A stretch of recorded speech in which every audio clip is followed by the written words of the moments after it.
You're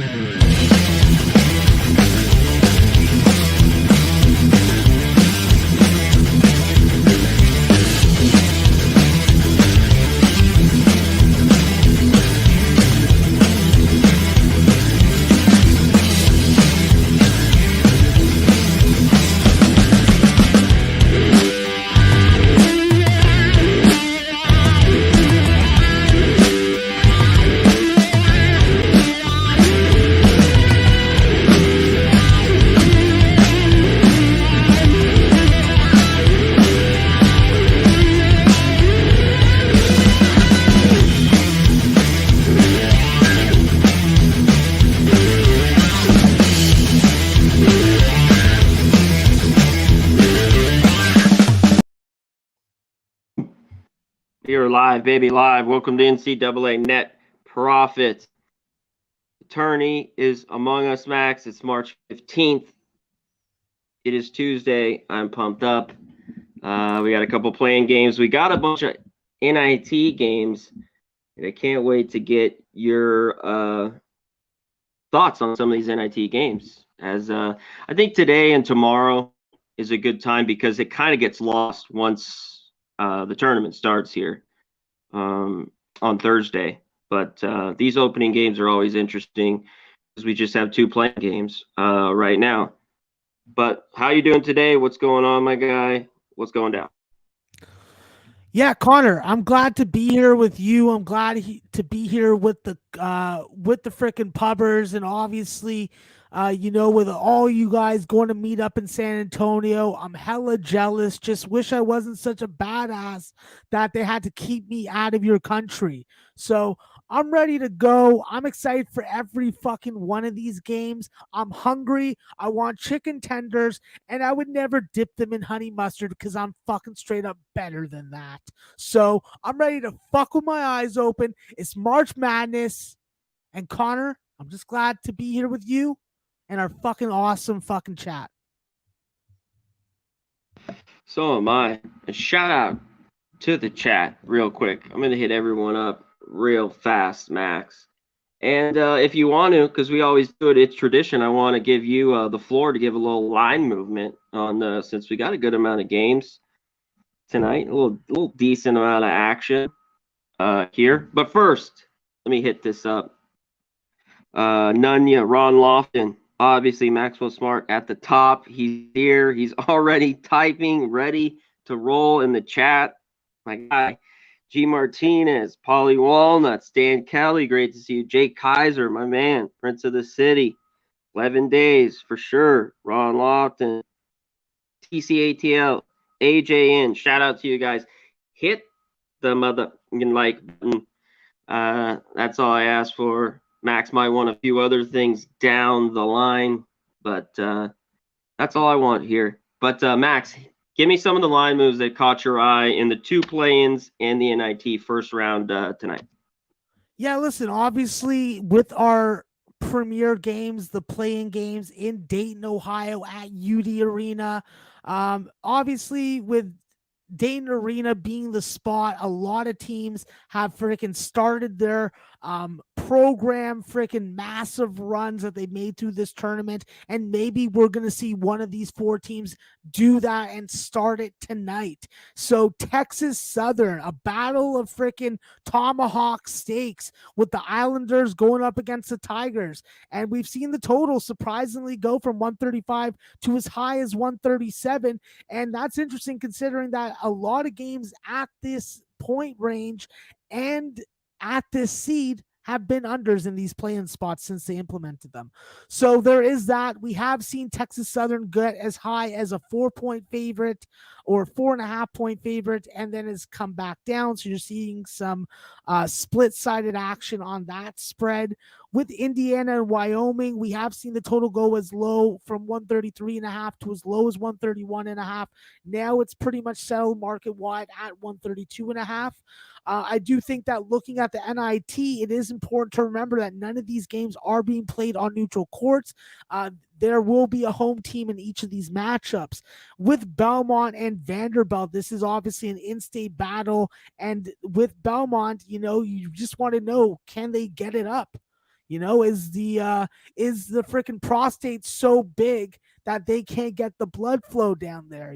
Because for some reason, haven't seen any injury issue for Vandy. They've gone from a 5-point favorite to a 2.5-point favorite at home. The total exploded from 144.5 to as high as 148.5. That's an interesting move. In the game right under it on the rotation, in the rotation cycle, Princeton and VCU. Weird situation with Princeton roster wise, but we've seen this spread move in favor of VCU.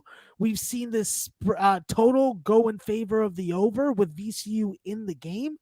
So 140 to 143, now down to 142.5 and 6.5 to as high as 7.5 or 8 right now.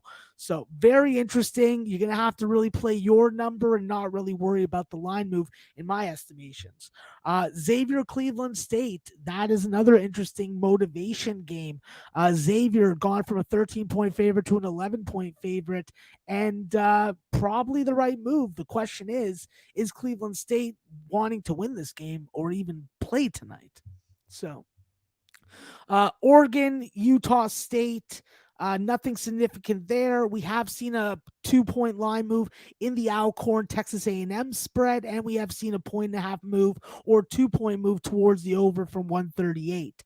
Santa Clara and Washington State, very familiar opponents going up against each other. We've seen that total go from 151 to as high as 153, and now it's come back down. And with Texas State, they get the wonderful task of going up against an angry, low scoring, green wearing North Texas Mean Green. Hopefully, Coach Grant McCaskill has his team ready to go. They open as a 9-point favorite. They're down to an 8-point favorite at some spots.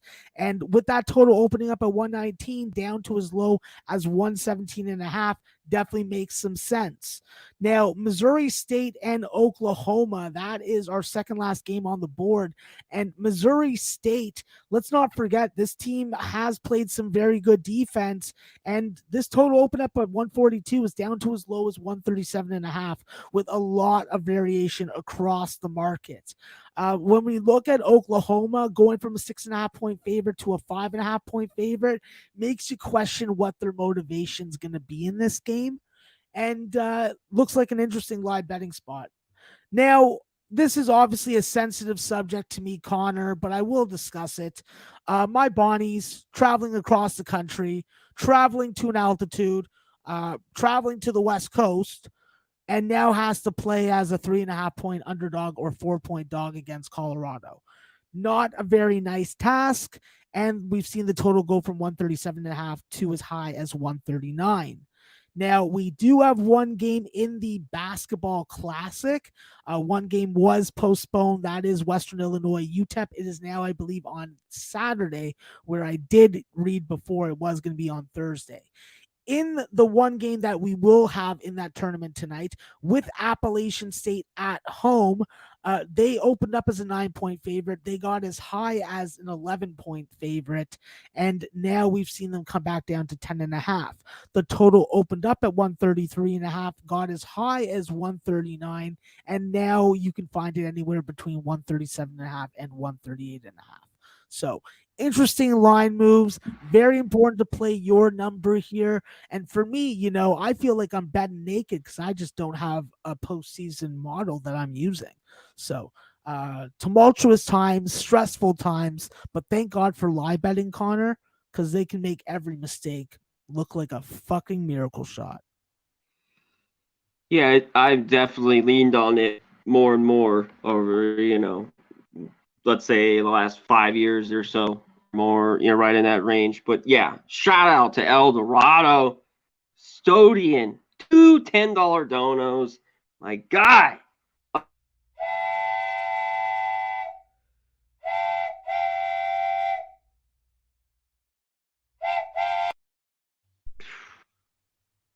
Man, sounds good every time. Shout out to you, my man. We appreciate the donos. Keep us going here at Pub Sports Radio. Shout out to you, my guy, El Dorado Custodian. Thank you, my man. Hell yeah. All righty. let's get to so JPZ's up in the house here. Got our Jakes rolling in. Jake, Ron Lofton, everybody. Polly Walnuts, Rodney Barton, everybody up in here. Shout out to everyone in here. All righty, Max.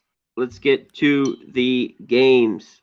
Let's get to the play. Let's get to the two play-ins here, the ones that matter here. Dayton, Ohio. Let's get to the first one.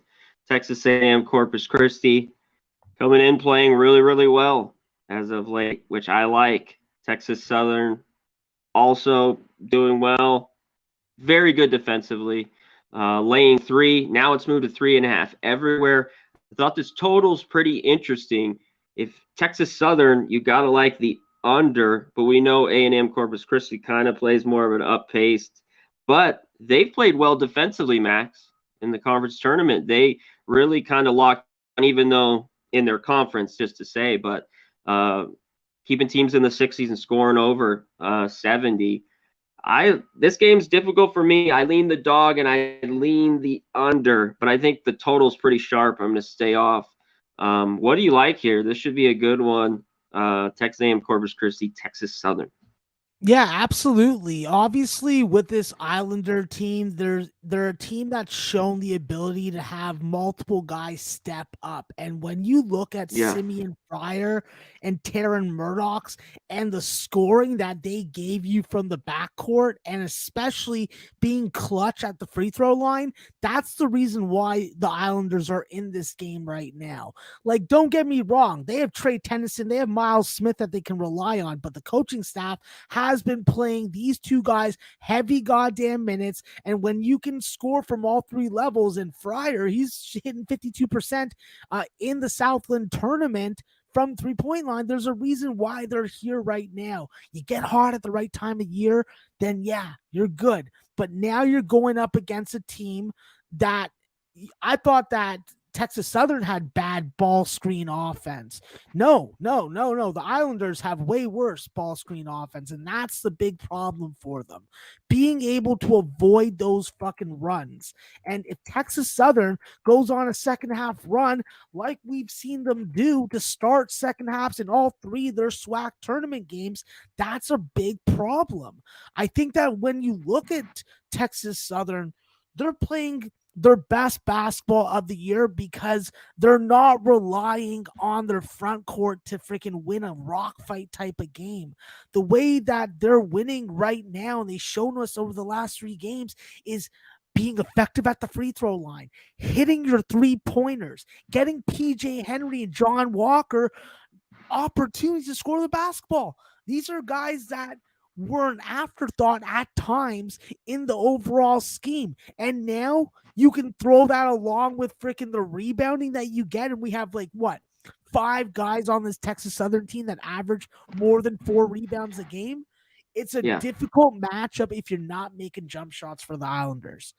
I think that you're on the right spot here, Connor. The number makes sense with the dog in this situation because let's be brutally honest. If you like Texas Southern, you're probably better off just taking them on the money line and biting the juice.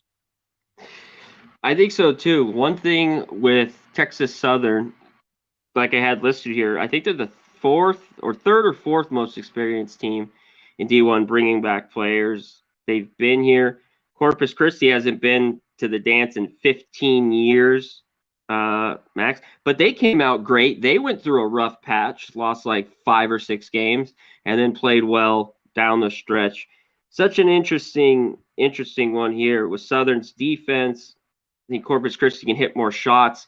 You know me, I always look at, especially in these 2 games, I looked up all the all their field goal and all that shot quality and the free throws. I look, Corpus Christi's 82, Texas Southern 308. So if we get into a tight one, that always, everything gets in a close game like this gets real tight. And I talked about the total being pretty sharp, but I could only lean under. I mean, here in this one, if it got over, then it just beat me. I don't know if I'm going to get to the window and go crazy here with it, but yeah, I lean the dog a little bit and under in this spot. In IT games, I like some overs, but here I lean the under and the points in this one. which I think should be good. So I'm stoked for it. Shout out to the chat. Let me know who you guys are on tonight, whether it's Corpus Christi or Texas Southern. Hit it up in the chat. But let's get to the next game, Max. This one very interesting to me. Indiana, Hold Wyoming. on. Sorry, Yeah, sorry. Nanya, let's be brutally honest. I've had lots of love for UAB. They were my favorite second half bet on team because they had won 9 out of 10 home games by 10 or more in the second half. Let's calm down there. All right. I just had a big affliction for the fact that Kenneth Lofton, with his ballerina footwork, was going to be able to lead his team, which was not the case. And you were right. I'm wrong often. we are sometimes. Okay, let's get to this next one. Indiana, Max, was not coming in good. But getting those few wins in the tournament, got them into this play-in game. Especially when they were down 20 or whatever at half to Michigan, then came back and won. It went like I don't even know what it was, 30-6 run, some crazy shit like that. This line has moved to 4.5 basically everywhere. There's still a few fours out there. Totals basically hasn't moved. It's gone down a half a point. It's 132.5 everywhere. Interesting. Wyoming struggled down the stretch. I felt like Ike kind of was a ghost. Maldonado even didn't shoot the ball well. Max. But Wyoming's been, I thought early on in the year, they were well on the road and on even a neutral floor. And obviously, Trace Jackson Davis is the guy for Indiana. And if Indiana's hitting shots, I think they're in this one. But tough one here. What do you like, Indiana, Wyoming? I think that with Indiana, it's really important to understand what Mike Woodson's being successful in doing and where he is coming up short. Where he's coming up short is I don't understand why Parker Stewart and Rob Finisi haven't gotten fucking reamed out. We're talking about two guys that normally combine for freaking like 15 points, combining for less than 7 and playing a combined 37 minutes. That's just not effective. Defensively, they may be able to bring and contribute, but these are guys that, if you thought about at the beginning of the season, these were guys that were going to be standing out, helping out Xavier Johnson, who's playing out of his fucking mind right now. We're talking about Xavier Johnson, who through the Big Ten tournament was shooting 41% from the field, 45% from the three-point line, and 93% from the free throw line, averaging 17 points a game. Him and Trace Jackson Davis were combining for 40 plus. They are the engine that is carrying this team offensively. If they don't come to play tonight and can't prove that they can score against freaking Graham Ike and Jeremiah Odin, whatever else they want to run out, even if they want to run out Hunter Thompson, that's what they got to prove tonight. And I think that with this Wyoming team, if they play and get their tempo style of game, which is a game that doesn't see 127, then they have a chance to win this game, move on, and cover that freaking number, obviously. So I'm liking Wyoming at this spot here, but this is a spot where it does feel like a tale of two halves.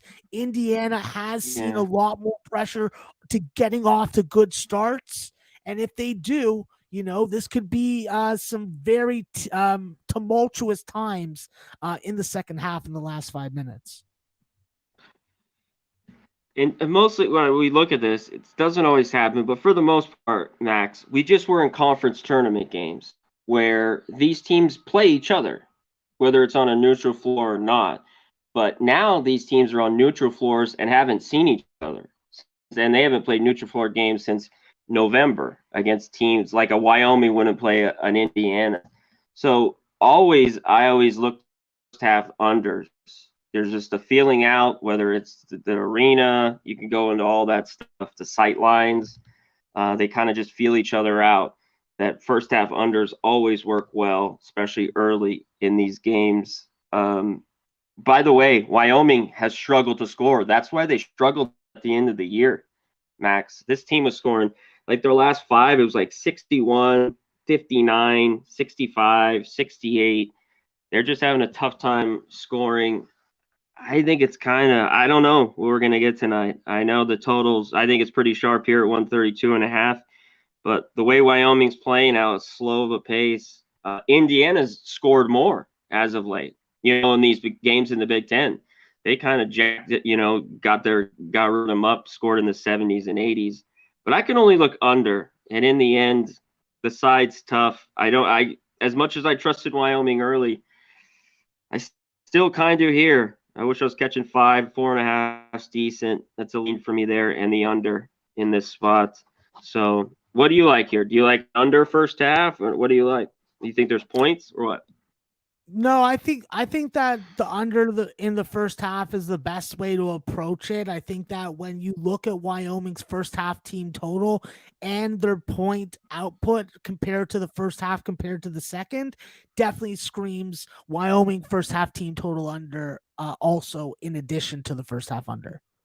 And also, Connor, with it being reasonably close to Bloomington, I should expect a big Yeah, fucking Hoosier crowd there.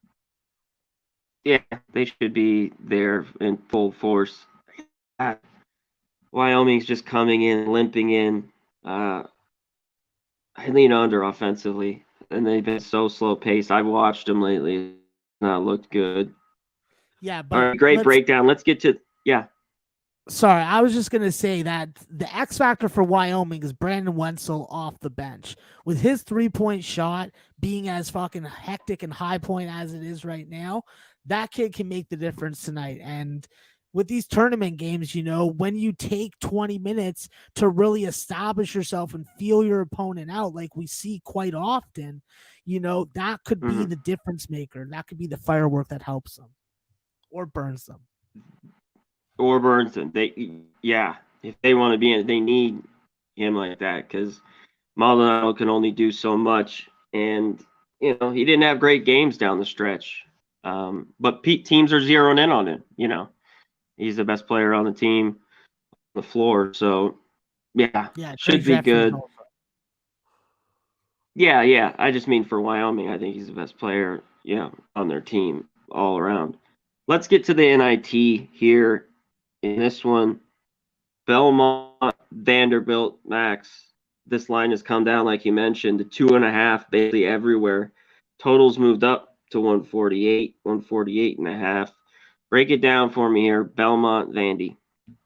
My problem with Belmont is on paper, they should be able to compete and beat this Vanderbilt team, but Vanderbilt is playing their best basketball of the year at the right time. We're seeing a team that isn't being completely reliant on Scottie Pippen Jr. and a team that's been able to freaking get to the free throw line and pick up Scottie on some of his inefficiencies over there. I think that having a 7-footer Liam Robbins, even though he's only playing reserve minutes, is better than nothing because Melora Brown just doesn't give you any offense. He's there to run the floor, get on the glass, and play defense. And I think that you need a little more versatility versus a center in Muzinski who is going to make you defend. So it is good to have an extra body that you can throw on him on the defensive end. Maybe he saddles a couple early fouls. My other thing with Belmont right now is just that Luke Smith and Jacoby Wood make such a big are such a big factor and leave such a big void for this offense. Without them being able to produce, it just takes away some of Belmont's allure to me. Then topple on the fact that they've just been abysmal from the 3-point line. This is just not one of my favorite Belmont teams. And I think that Vandy is going to win the game. I think Vandy's going to win the game convincingly. Vandy has rewarded their backers at numbers at this number and below. So I'm good with it. Yeah, I'm good with it. Now that it's dropped 2, Belmont played a lot better early on. Like the Belmont teams of the past, they had some good wins there, Max. They struggled down the stretch, and they struggled offensively, which was the biggest sign. I like the over in this one. Unlike the NCAA tournament, NIT, I think we'll see a little more overs, but obviously the best of this number is gone. We're at 148, 148.5. I still think it could maybe get over. But now we're getting down to 2.5. A lot of Belmont money and stuff. I think Vandy can take care of business here. And if you don't want to lay the 2.5, you could just go money line if you want to feel safe here I think taking that Vandy. Yeah. I think that Belmont first half team total under, if we're going to get what we've seen from Belmont recently, and that's inefficiency and only 2-level scoring, then yeah, Yeah. 34.5 could be a little too high. It could be a 31 or 32 point output. Yeah, they had just not been. I know it was a conference tourney, but even towards the end of the year, offensively, not the same team that was early on for sure. Alrighty, let's keep rolling. Princeton, VCU here. VCU's laying 7.5. Obviously, they are at home. This total's moved up to 142.5. Obviously, Princeton can score a bunch, but is this total a little bit too high? And can Princeton hang around against VCU? Now getting 7.5 points, Max. What do you think, Princeton VCU? From a scheme standpoint, it doesn't work well for Princeton in this matchup versus VCU. I'm not saying that the last time that these guys played matters to this game. Every game is its own entity, but the style hasn't changed for both these teams. What's the biggest issue for Princeton? Princeton has to be able to make free throws. I don't understand how Jalen Llewellyn gets to the free throw line as often as he does, is able to average 20 points per game in the Ivy League tournament, but can't hit 70% of his free throws. So I think that's a big issue.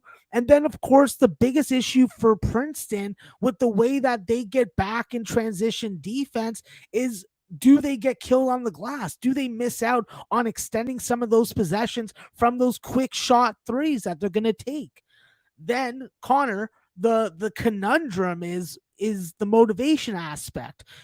Princeton had 3 of their starters go into the transfer portal, but say that they were going to play in this tournament.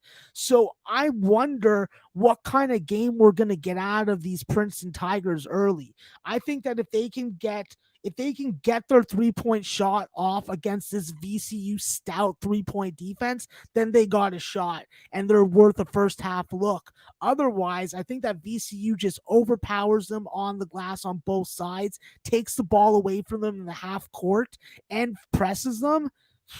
And it could get ugly later because let's also remember, Princeton, they're not a deep team. They're a 6-man rotation.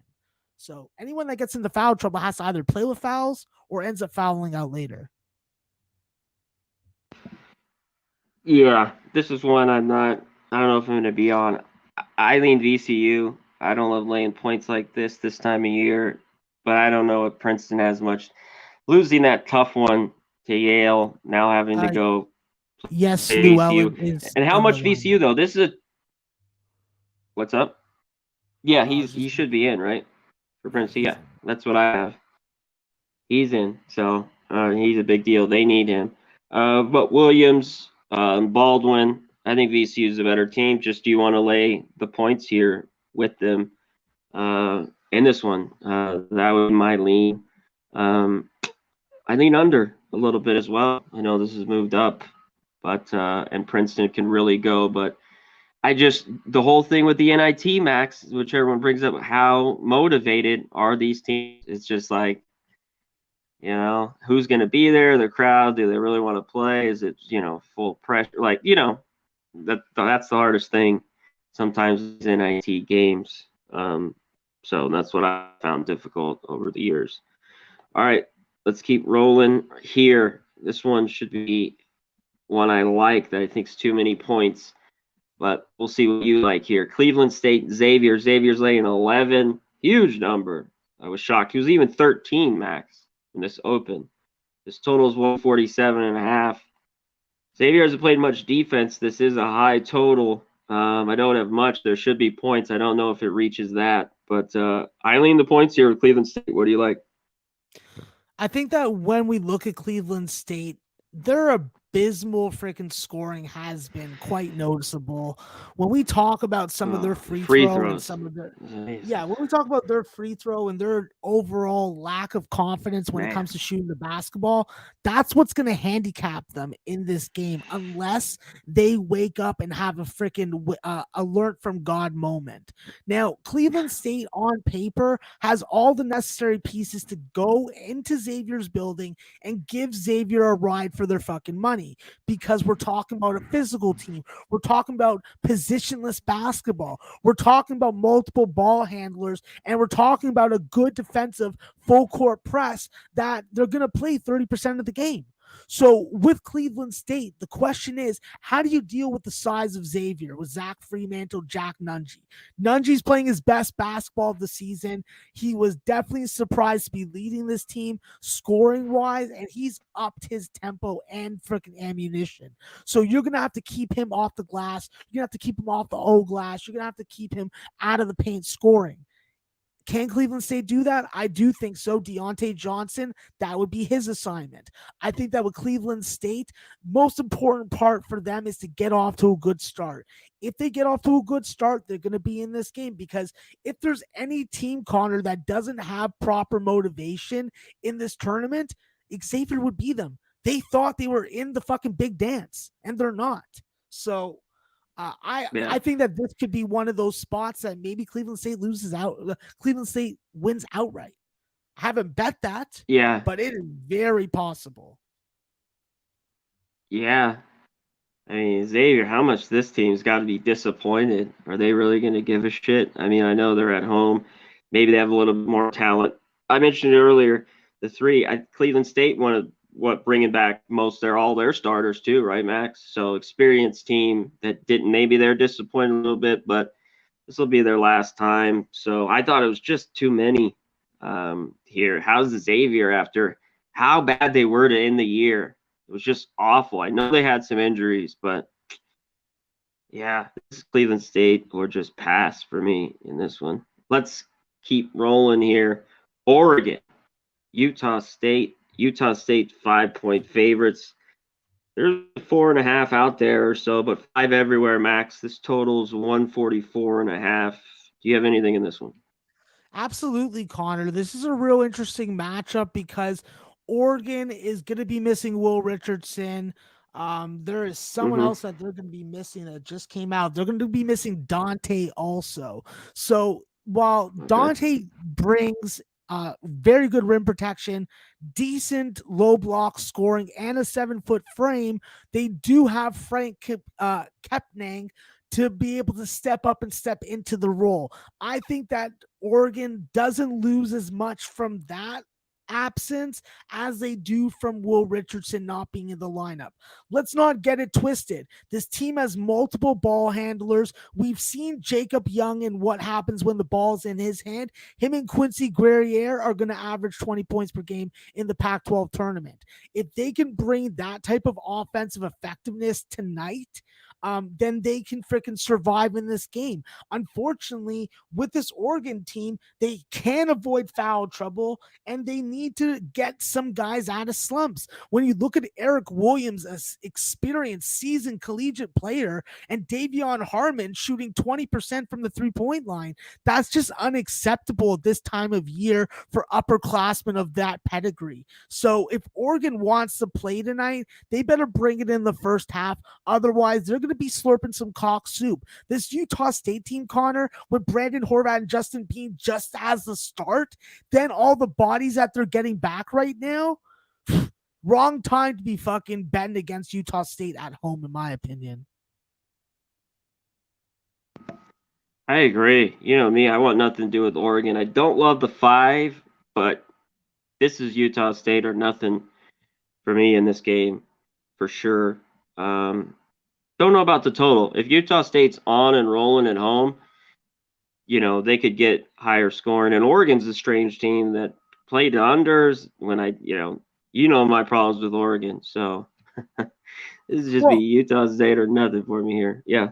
I would actually say that if it's a Utah State type of game where they get into the 70 to 75 point range, chances are if they're winning and they're winning convincingly, Oregon may not see 60 in this spot, which will be very, very hard to believe hearing me say it right now.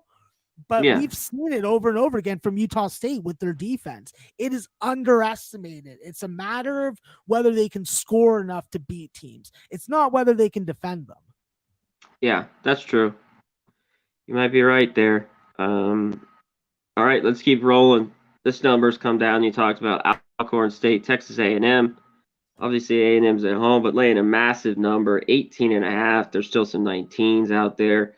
Totals moved up a little bit to 139 and a half, basically everywhere. What do you like here? The points with Alcorn State?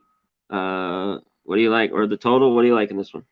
Well, listen, bring me back to non-conference season where Alcorn State was filling my Yeah, favorite ladies of the night's freaking panties. I was throwing yeah. $100 brownies in there, bud, and I'll tell you, Alcorn, they have been fucking playing with fire, and just like people in the chat said, they played with fire one too many times, and then they got burnt. They got burnt in the championship game. They made me look bad.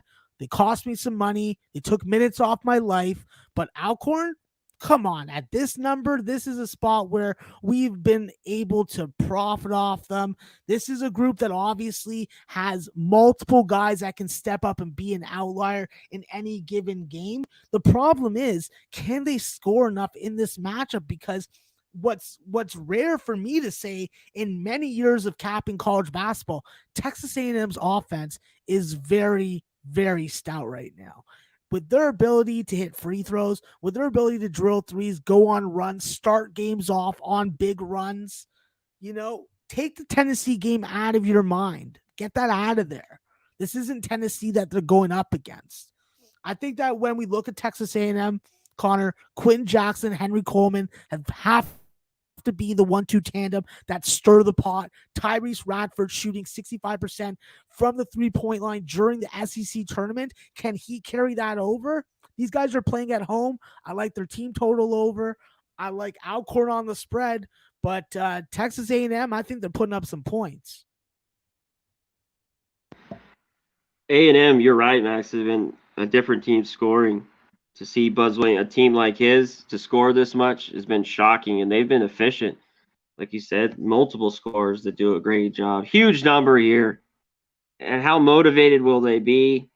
I'm not so sure. Maybe look team total with them. I'm going to stay off. I like the points, but you've missed it. If you wanted Alcorn, you would have had to get on that 20 and a half, I think, earlier on. Shout out to the chat, everyone in here. Shout out to all the Jakes up in here, the gang of Jakes. Jake Tease, gang. what's up? Real Deal Prime, Grinder up in here. El Dorado Custodian with the two $10 donos. Shout out to you, my guy. We appreciate it so much. Don Corleone, Nathan Cerna, everyone up in here. Dunya, G. Martinez, East Woodmore, Ron Lofton. Shout out to everyone in the chat. Hit the like button. We're getting there. Where are we at? 61. Woo. Come on. Pump it up. Isaiah, what up? Hit the like button, my guy. Shout out to you. All right, Max. Let's keep going here. Got some good games left. Santa Clara, Washington State. Pretty fascinating game here. Washington State's 3.5 point favorites everywhere now. Totals 152, 151 and a half, right around there in this one. What do you like, Santa Clara, Washington State? Listen, this is a matchup that is pretty rare for this slate. We got two teams with familiarity, common opponents, and recent games against each other. So I think that's fantastic. I think that Santa Clara, first off, from a personnel perspective, we know that this team is very top heavy. Four guys can pretty much give you 69 points. And with Jalen Williams at 6'6" and his ball facilitation skills, his off the dribble skills, it makes everything so much easier. Connor, what teams on the West Coast do you really know that have two 6'8" or taller guys that shoot 50% or higher from the 3-point line? Like, that's what kind of scoring you can get from Santa Clara. So I think that Santa Clara, I think that they have the weapons. I think that they have to play big. They have to play fast versus Washington State, because what does Washington Yeah. State have? They have a plethora of good quality big men. Now, I'll say this: Mike Flowers is the guy that we've been counting on. We've saw put up huge numbers at South Alabama. He is literally hitting the fucking wrong side of the broad side of the barn. Okay. This guy can't hit shit right now. And if he doesn't fix what's going on with him, Tyrell Roberts cannot do it on his own. He is too short. He doesn't have the good separation skill to get his shot off. He relies on the catch and shoot. So I think that Washington State has got to keep Santa Clara down early. They got to get off to a good start with their 3-level scoring. If they don't, Santa Clara is going to be serving them a nice icy bowl of cock soup. They are going to be fucking going to their bookie's house, raiding their kitchens, sleeping with their wives, and driving their cars to goddamn casinos. All right? That's what's happening. I love it.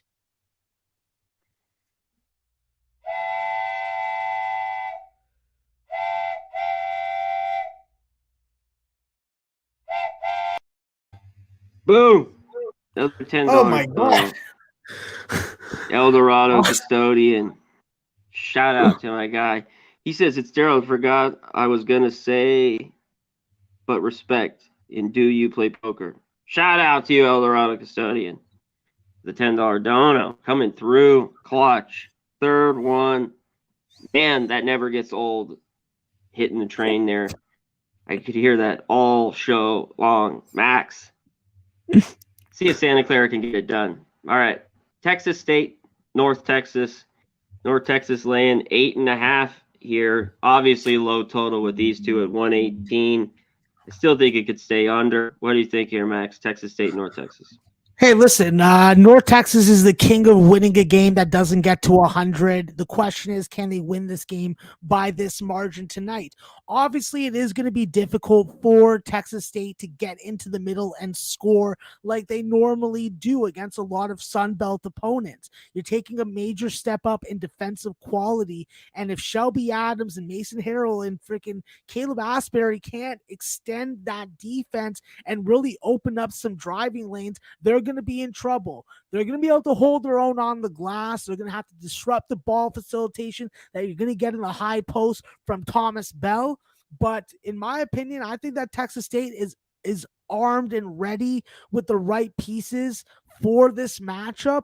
And let's not forget, even though they don't shoot a ton of threes, when they do shoot threes over the course of a game, you can count on them hitting 40% of them. So it's not popular. We have made a lot of money betting on North Texas winning games in these types of situations and numbers.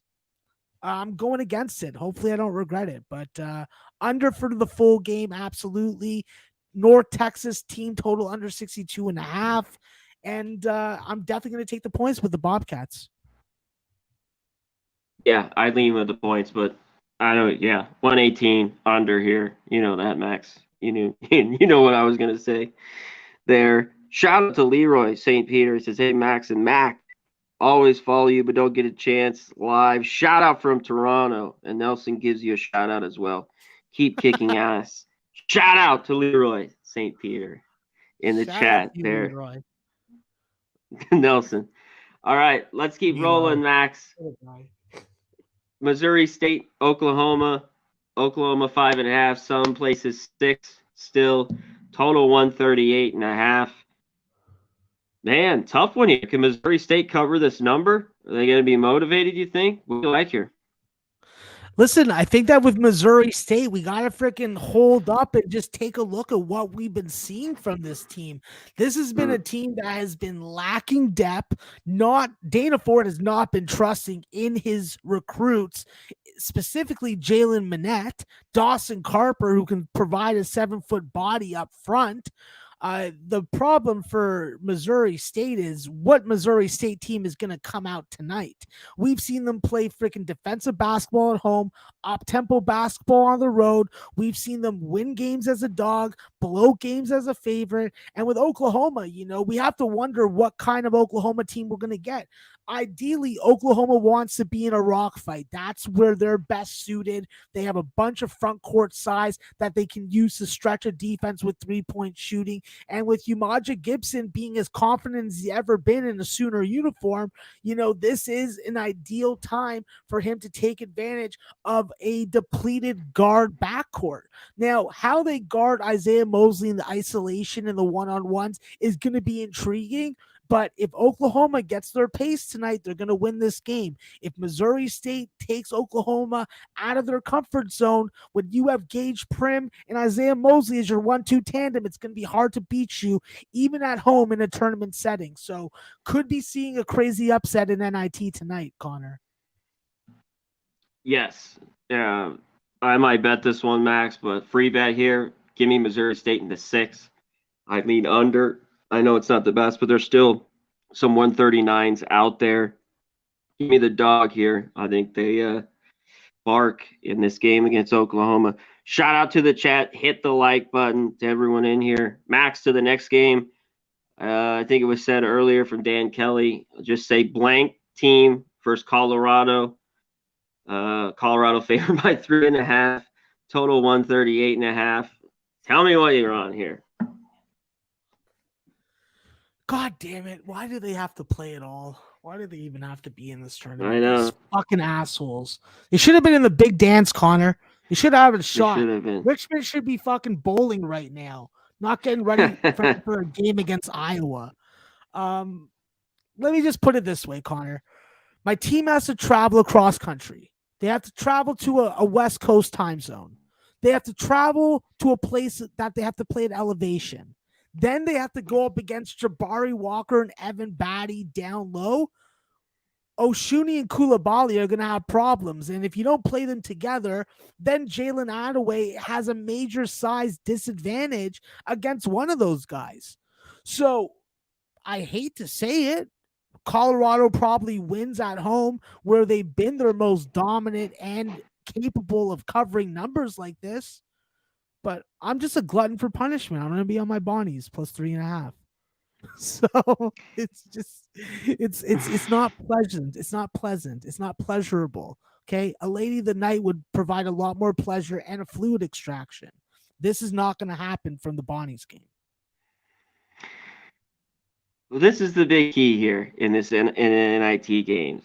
The St. Bonaventure want to rally and say, we want to play more basketball. All these guys that have played so many games together, Max, and say, let's win this NIT tournament, play tough. That's what we don't know. Because if they don't care and they've already checked out, this is not an easy place to go. Even though this Colorado team hasn't been as good as the last few years, but I always like them better here at home. And I'm sorry to say, only way I could do is lay it here with Colorado in the 3.5.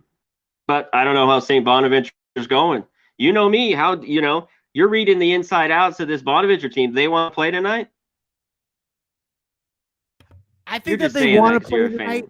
Okay. I think they want to play tonight, but it's all about how confident you are when you step on the floor, you see your opponent, you gauge what they're capable of doing against you. And if Jaron Holmes doesn't have a good game, then we're fucked. That's what killed us in the fucking game against St. Louis. So we need every starter to fucking perform, provide, and not put us in a situation where we can embarrass ourselves again. Because I have to say that it was embarrassing being a Bonnies fan, knowing that their history of their name used to be the Brown Indians. Now, with these free throw misses, it's worse. So, tell you. We will see tonight with Colorado. Also, Connor. Yeah. At least the Bonnie cheerleaders, they will not be verbally abused by Jordan Nesbitt. I hope that Jordan Nesbitt slips on a banana peel and cracks his forehead on some concrete stairs. How dare you talk to Bonnie cheerleaders and call them fucking whores? All right? If they were, I would be dipping my dingle in them, okay? Your dingle? Did you say dingle? I was going to say dipping... Twinkie, but it's bigger than a Twinkie. How big's a dingle? Okay, let's just get to the for pop last game. culture radio. Okay. We're going a Get little to off the the next. rails here, boys. Yeah, we're back on. Last game here. USC Upstate, App State here. App State's laying 10.5. Totals 138. What do you have here, Max? This total's shot way up 5 points. Go ahead. Connor, you're right. The total has gone way up, but it makes sense for it to go way up. This USC Upstate, if you do two things right, you're going to beat them and beat them by margin every time that you go up against them. If you hit your free throws, if you're aggressive about not settling for jump shots, and you can hit that corner three on that kick out or that swing from side to side. That is how you get USC Upstate off balance defensively. I've watched teams do it. They've done it beautifully. Can App State do it? I think they can do it first half, but with App State, they have some kryptonite of their own that they need to freaking stay away from. Obviously, Donovan Gregory and the ball facilitation that he's been able to provide has been absolutely fantastic. It's helped a lot of, it's helped a team that has a propensity to get a little freaking stuck with the basketball with Almonsi and Justin Forrest. Now you throw in the fact that you have an X factor in Adrian Delph, a guy who can literally give you 20 or 10 or more in this game. I think that App State, if they could take advantage of the fouls in their 3-point defense, they're going to win this game.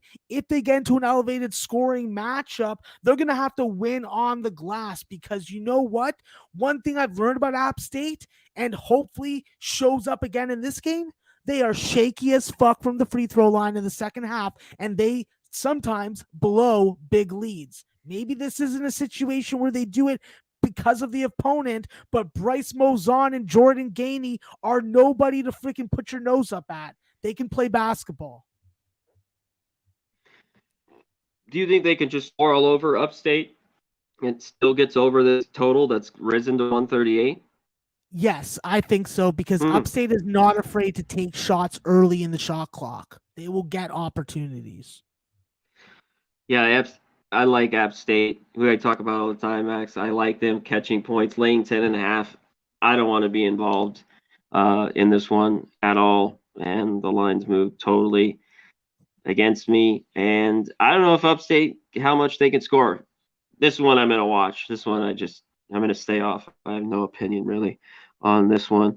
All right, Max, we got through all the games. Shout out to the chat. Tell me we've hit 175. This is, come on. They must hate my they must just hate my goddamn hat. The Dingleberry is you really doing got it. The dingle over in the chat. You got that one over there. Hit the like button for the ding, man. Let's go. Lance LaRose, Friendly Forger, Boston Nick, there he is. Nicky Fish Tanks, Nikolai, what's up? Shout out to everyone in the chat. Brad Hunt, Jimmy Gomez, good to see you. T Mac up in here, good to see you, my man. Rem Most, Bill McHugh, hit the like. DCATL, shout out to everyone in here. Nasty Nate, hit everyone in here. Shout out to you guys. Hit the like button for us. Let's hit the 100. You know it's mandatory here. Do that for us. And while you're going to hit the like button, the over 185 in here, let's get to our sponsors real quick, and then we'll be back with best bets.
Boom. If you're in the San Antonio area, go to Southtown 101. Big Show is already there. Have you already ate at the bar today? I ate last time I was down there. The kitchen wasn't open when we were there for the golf show today.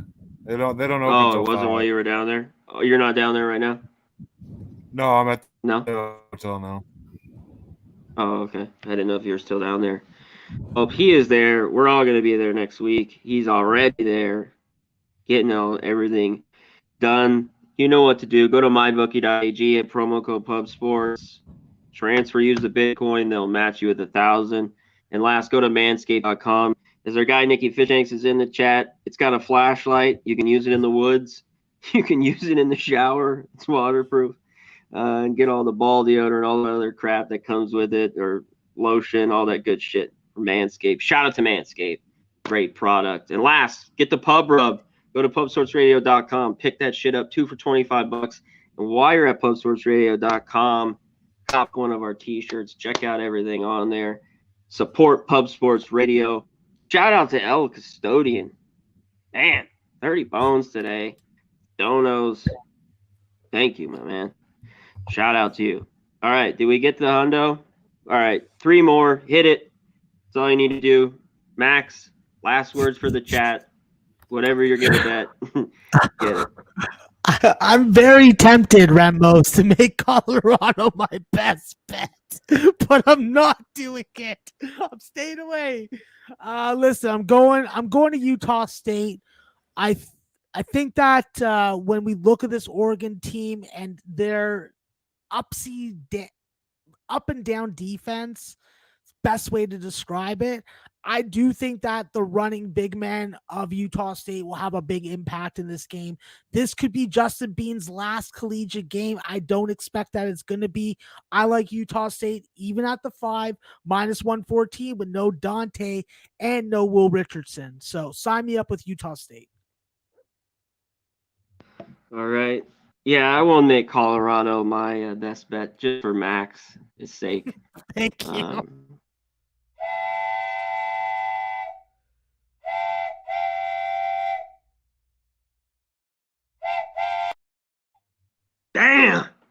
Bam! El Dorado. Stody, another $10 dono. Bring the Shout man out to on you, the show. guy. Bring the man on the show. Let's Bring go. him on. Let's smash or slam a beer. Send a God link. damn. Send the link. Shout out to you, my man. Thank you for the dono. All right. So, Max, Utah State. All right. I am going to go with a few here. There's a couple I'm going to have more of leans, but obviously, you know, Max, Texas State, North Texas under. Just take it. You get 118.5 still out there at a couple places. But Missouri State +6. They're motivated. They're going to play Oklahoma tough tonight. And also, real quick on that total, I'd lean a little bit under. In that game, you can get 139 there. So I'll give those 2 for mine. You spelled it right, Nilo. God damn, man. Good work. Perfect spelling. We got to 100, Max. God damn, barely. I'm getting 100 even right now. Wow. Took 1 hour to hit the damn thumbs up for these sons of bitches, but I love you guys so much. As I always say, the best goddamn chat in the goddamn game. Pub Sports Radio, baby. We love you guys. We have more games tomorrow, playing games, and then it's just going to get crazy. Let the madness begin. I can't wait, Max. What about you? I definitely can wait. I'm excited. I am going to drink a whole bunch of Red Bull so that I don't need to sleep. And all I'm going to be doing is freaking pacing, yelling at the TV, making live bets, and making Gus's life a fucking nightmare. I hate you, Gus. I love it. Sounds so great. Shout out to everyone in the chat. Hit the like button on the way out. Thank you so much. He's the great Maxwell Smart. I'm Conor Macri. Big Show in the back. Pub Sports Radio. We're out of here, baby. We be pumping! Peace.